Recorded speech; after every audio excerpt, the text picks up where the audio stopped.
विनय जी, आपसे मैं ये सवाल करना चाहूंगा कि अगर तरारी की बात करें, रामगढ़ की बात करें, तो क्या दोनों सीटें बीजेपी को जा रही है?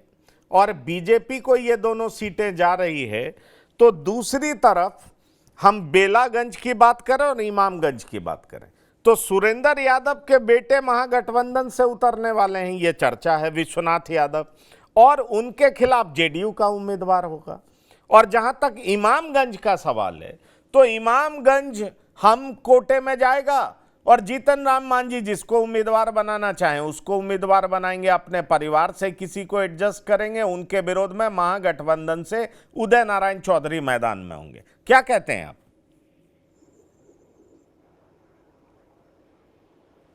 अनम्यूट करिए।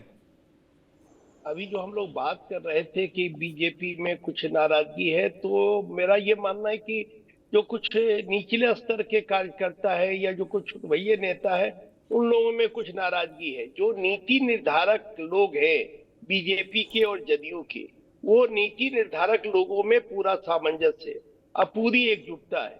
और ये दोनों लोग पूरी तरह से आश्वस्त है कि अगला चुनाव नीतीश कुमार के नेतृत्व में लड़ा जाएगा बिहार में। इसमें कहीं अभी कोई किंतु परंतु नहीं। लेकिन विनय जी, एक अफसर के यहाँ रेड ने बहुत कुछ इक्वेशन बिगाड़ दिया है, ये बात आप जान लीजिए, क्योंकि नीति निर्धारक ही सरकार चला नहीं रहे हैं। आप अभी आरजेडी के प्रवक्ता कह रहे थे और ये सच भी है कि सरकार चलाने में अफसरों की भी भूमिका बड़ी अहम है, और वो कौन है आप जानते हैं? नहीं, हम तो संजीव हंस को बहुत दिन से जानते हैं। वो जब वैशाली के डीएम हुआ करते थे हाजीपुर में, तो उस समय से हम इनको जानते हैं। रामविलास जी के प्राइवेट सेक्रेटरी भी हुआ करते थे 14 से 19 के दौरान, उस समय भी हम जानते हैं, हम इनको जानते हैं। लेकिन है क्या कि नीतीश कुमार नहीं किसी को बचाते हैं, नहीं फंसाते हैं। नीतीश कुमार का यूएसपी क्या है? भाई हम किसी को नहीं फंसाएंगे, नहीं बचाएंगे। अगर आप गलत करिएगा फंसे। नरेंद्र मोदी की भी यही यूएसपी है, वे हमने किसी को फंसाएंगे नहीं बचाएंगे, जो गलत करिएगा उस जाएंगे। तो जो गलत करेंगे उनको तो जाना पड़ेगा, चाहे कोई रहे।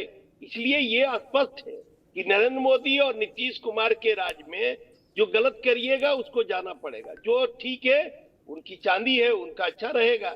तो ये बात तो स्पष्ट है। दूसरी बात, जो उपचुनाव की चर्चा हम लोग कर रहे थे, तो ये 4 सीटों पर जो उपचुनाव होने जा रहा है, तो आपने ठीक कहा कि 2 सीट जो है, जहां बीजेपी पिछले चुनाव में 2020 के चुनाव को अगर पैमाना माना जाए तो इस चुनाव में दूसरे नंबर की पार्टी थी, सेकंड कह सकते हैं रनर। तो इसलिए बीजेपी का नेचुरल क्लेम बनता है वहां।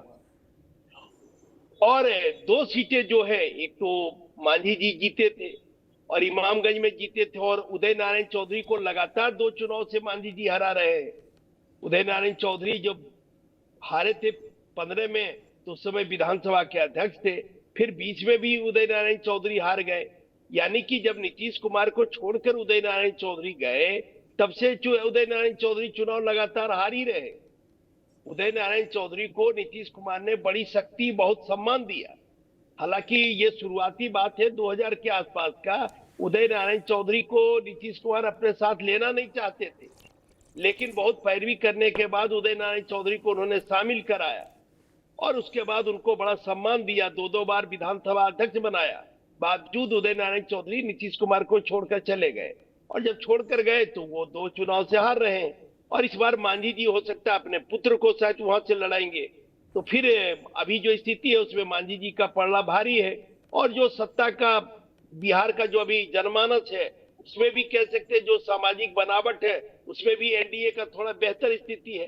तो ऐसे में मांझी जी के लिए वो सीट निकालना आसान भी हो सकता है। और इसके अलावा जो बेलागंज की सीट है, तो बेलागंज के जो गया के जो अभी जहानाबाद के सांसद बने, वो अपने पुत्र को लड़ाना चाहते हैं। उनके पुत्र भी काफी पढ़े लिखे हैं, काबिल लड़के हैं। तो मुझे लगता है कि वो भी अच्छी स्थिति में रहेंगे और वो बेलागंज से चुनाव जीत सकते हैं। मुझे लगता है कि थोड़ा सा बेहतर स्थिति बेलागंज में आरजेडी की दिखाई पड़ती है।